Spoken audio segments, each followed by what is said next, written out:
Primeira coisa eu tenho que lembrar que sais minerais a gente vai ingerir na alimentação, mas é muito pouca quantidade, tá? Quando eu falo de macro e micronutrientes, é tudo pouquinho, mesmo sendo macronutrientes. Não quer dizer necessariamente que o macro é mais importante que o micro. E simplesmente a quantidade diária necessária, porque tem muitas funções importantes. Então, por exemplo, macronutrientes eu preciso ingeri-los acima de 100 mg diariamente, enquanto que micronutrientes eu com certeza são macronutrientes, tá? Chomps, aí eu tenho aqui, cálcio, eu tenho potássio, né? Bomba de sódio e potássio, lembra? Sódio, tá? Eu tenho o cloro, eu tenho também, já falei disso, cálcio, fósforo, já falei, sódio, potássio e cloro. Esses são os principais, tá? O Chomps, KK, tem o Mg também.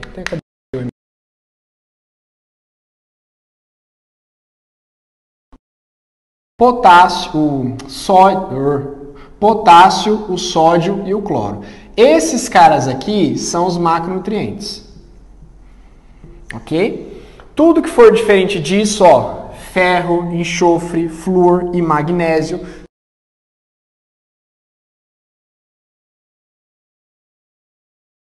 Eu vou falar aqui para vocês agora, basicamente, esse raciocínio. Qual é o sal mineral? Qual é a atuação dele no corpo? E a gente vai se ater basicamente a duas coisas. A carência é o... Não liguem muito para fontes de alimento, tá? Fonte assim, um ou outro, eu vou abordar com vocês, mas basicamente, sais minerais, o que mais cai, vocês vão perceber esses exercícios, é qual é o sal mineral e qual é a carência que a falta, né, ou a doença que a carência desse sal provoca. São da hemoglobina, que é a proteína transportadora de oxigênio no sangue, e a mioglobina, que é a proteína transportadora de oxigênio. Só para fazer um adendo com relação à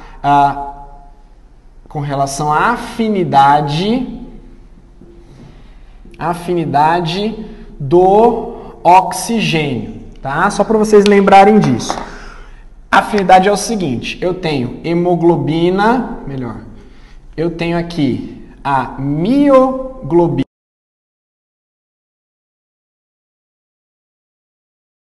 que é a hemoglobina do adulto, tá? Então deixa eu identificar aqui para vocês não confundirem. MB é mioglobina, HBF é hemoglobina fetal e HBA é hemoglobina do adulto. O que significa aí, gente? Afinidade, A afinidade significa quem o oxigênio prefere mais. Ele é apaixonado pela mioglobina. É o top 1 dele, tá? Ele gosta da hemoglobina fetal e ele encara a hemoglobina do adulto. Então, por exemplo, quando você está respirando oxigênio, lá nos seus pulmões passa o sangue. Quando o sangue passa lá, quando o sangue passa lá nos pulmões, ele vai encontrar o oxigênio, a hemoglobina do adulto. O oxigênio é capturado pela hemoglobina do adulto. Quando a hemoglobina, o sangue do adulto, passa pelos músculos, ele encontra a mioglobina. Então, do adulto para os músculos, para a mioglobina. Ok? Quando o sangue do adulto, o sangue da mulher grávida, passa pela placenta, encontra o sangue do bebê, o oxigênio pula do sangue da mãe para o sangue do bebê. O sangue do bebê passa pelos músculos do bebê, ele pula do sangue do bebê para a mioglobina, para os músculos do bebê. Tá? Se fosse o contrário, se o oxigênio preferisse mais a hemoglobina do adulto do que a fetal, a mãe não conseguiria disponibilizar oxigênio para o feto. O feto seria asfixiado pela mãe. O monóxido de carbono se inverte? O monóxido de carbono, o que acontece? A gente não vai passar ou não vai colocar a afinidade do monóxido de carbono pela hemoglobina. O que acontece? O monóxido, ele é uma ligação instável. Desculpa, estável. Então, quando eu pegar aqui, ó, fizer HB mais O2, eu vou ter essa ligação. Eu formo HbCO. Isso aqui chama-se carboxihemoglobina. Isso é estável. E por ser estável, o CO não solta mais da hemoglobina. Ou seja, é como se eu estivesse ocupando o lugar do oxigênio. Você está esperando passar o ônibus para você entrar e sentar no lugar, a hora que você passa, o ônibus que é a hemácia está sempre cheio de CO. Aí o oxigênio fica no ponto esperando. Ué, mas eu não vou entrar? Tem gente ocupando o meu lugar. Sendo assim, ele não é transportado. Se ele não é transportado, ele não chega nas células, não faz respiração celular, não produz energia. Assim. Então não é porque não tem oxigênio, não é porque não tem ferro. O ferro tem a ver com a hemoglobina. É porque o CO ocupou o espaço que ele tinha lá. Oi? É estável, ele gruda e não solta. O oxigênio não, o oxigênio é assim, eu tô com você porque eu não tenho o melhor, sabe? Tipo assim, o oxigênio grudou na hemoglobina e fala assim, eu vou ficar com você, hemoglobina, não tem ninguém, mas quando o oxigênio vê a mioglobina, ele troca. Quando o oxigênio vê a hemoglobina fetal, ele troca. O CO não, ele gruda na hemoglobina e é a paixão da vida dele, não sai por nada. Aí a hemoglobina vê o oxigênio, tá grudado com o monóxido de carbono e fala, não quero oxigênio mais não, quero ficar com monóxido. Aí tem asfixia, tá? Então, ó, basicamente aqui, gente, o ferro você vai ter anemia. Anemia. A ausência de ferro é anemia. E quando eu falo de anemia, veja só. Eu tenho alguns tipos de anemia para lembrar. Então, eu tenho, por exemplo, anemia ferropriva, que é essa relacionada ao ferro. A carência do ferro, tá? Eu tenho também a anemia chamada de perniciosa. A anemia perniciosa é relacionada à carência de vitamina B12. Perniciosa, falta de vitamina B12. Eu tenho uma anemia chamada anemia falciforme. Anemia falciforme é uma anemia genética. Não é por falta de nutrientes, é uma anemia genética. Eu tenho também uma anemia chamada de talassemia.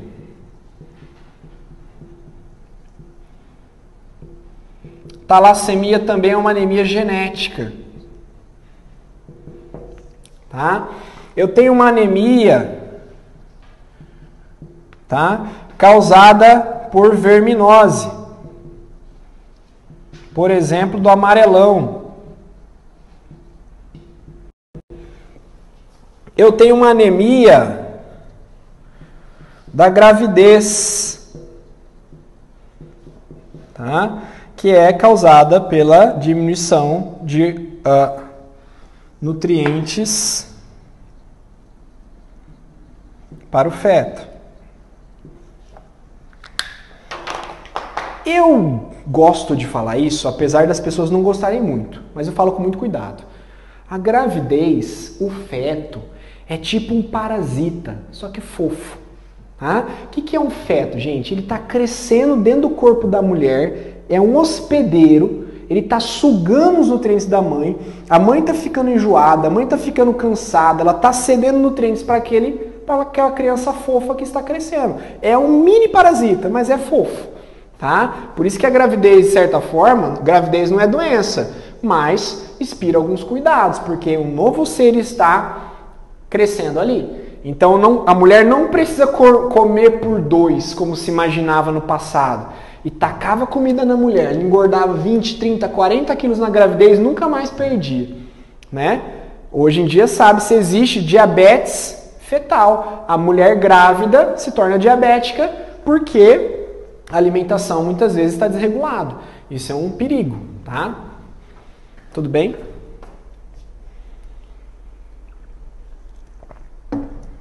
Vamos seguir.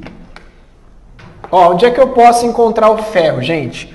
O ferro você vai encontrar, geralmente, fígado, é um órgão altamente rico em ferro, gema de ovo, feijão, lentilha, ervilha, nesses cereais, Cozinhar em panela de ferro enriquece o alimento com ferro. Isso, apesar de não ser mito, isso é real, tá? Mas não é muito indicado, porque assim, dificilmente você vai ter na sua casa uma panela de ferro.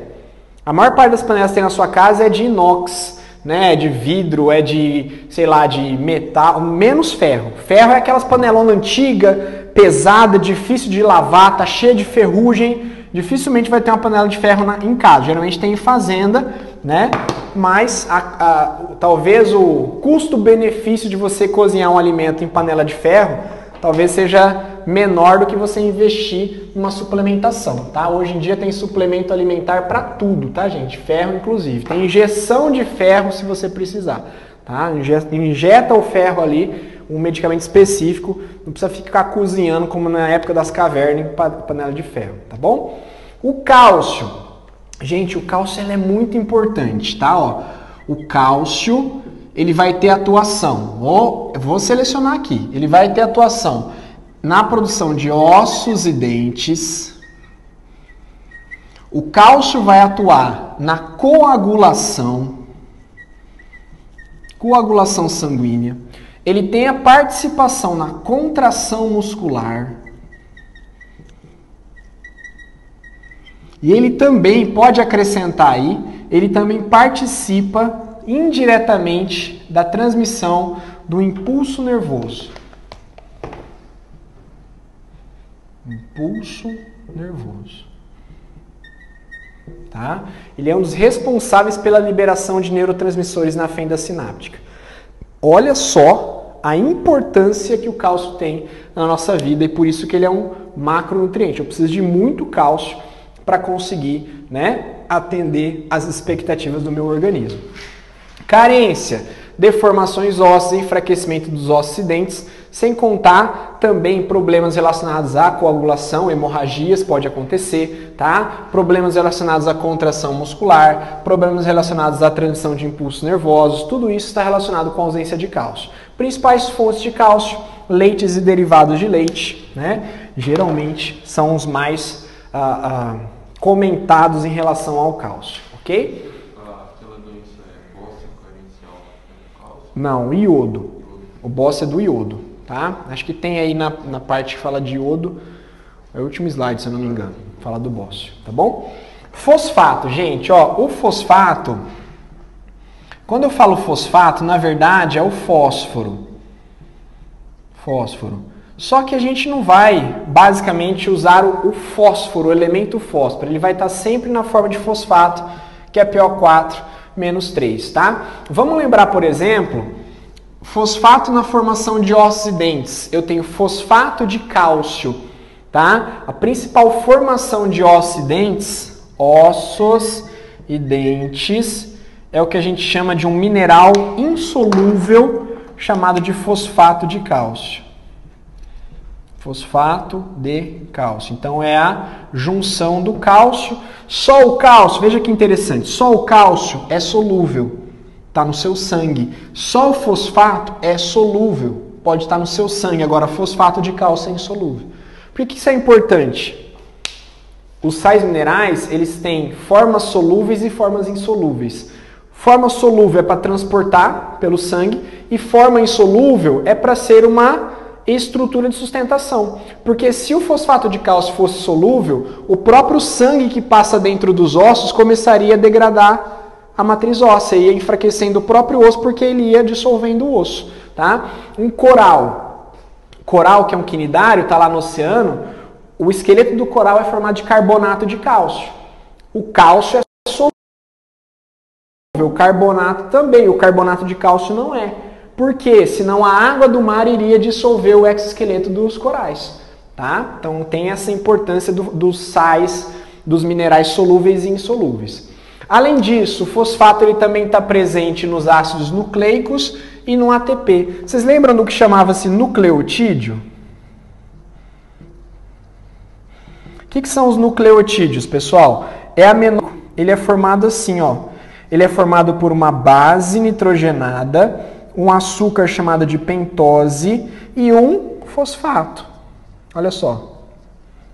Então o fosfato está formando nucleotídeo, consequentemente está formando o DNA, o RNA, o ATP.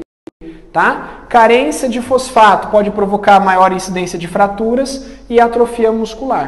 E fosfato é uma das principais fontes: carne vermelha, peixes, ovos, queijos e cereais. Tá? Aí o magnésio tem duas funções importantes. A primeira função está relacionado com a fotossíntese, formação da clorofila, tá? Então, ó, magnésio, ele vai estar relacionado diretamente com a formação da clorofila, e a clorofila tem a ver com a fotossíntese, que é fundamental, tá? E o magnésio também ele tem uma função importante, ele é antagônico ao cálcio na contração. Antagônico ao cálcio na contração. O que significa isso? O cálcio estimula a contração e o magnésio estimula o relaxamento. Tá? Então, num processo de contração, num movimento que você realiza, a contração é tão importante quanto o relaxamento. Então, o cálcio na contração muscular é tão importante quanto o magnésio para promover o relaxamento da musculatura e o movimento continuar. Tá? Eu tenho ainda, ó, nos vegetais, a ausência causa clorose, e eu posso também relacionar que a ausência de magnésio pode promover rigidez muscular, tá? Pode promover rigidez muscular. Deixa eu colocar aqui, ó. Carência, rigidez muscular. Ok? Vou encontrar em vegetais verdes, devido à presença de clorofila principalmente, tá? Aí aqui eu fiz um combo sódio, cloro e o potássio, tá? Esses três aqui têm a principal função: distribuir a água, né, em níveis ideais, a gente chama de balanço hídrico do organismo. Eles estão em concentrações dentro e fora das células e eles são responsáveis, tá? O seu equilíbrio, a quantidade certa, por promover a entrada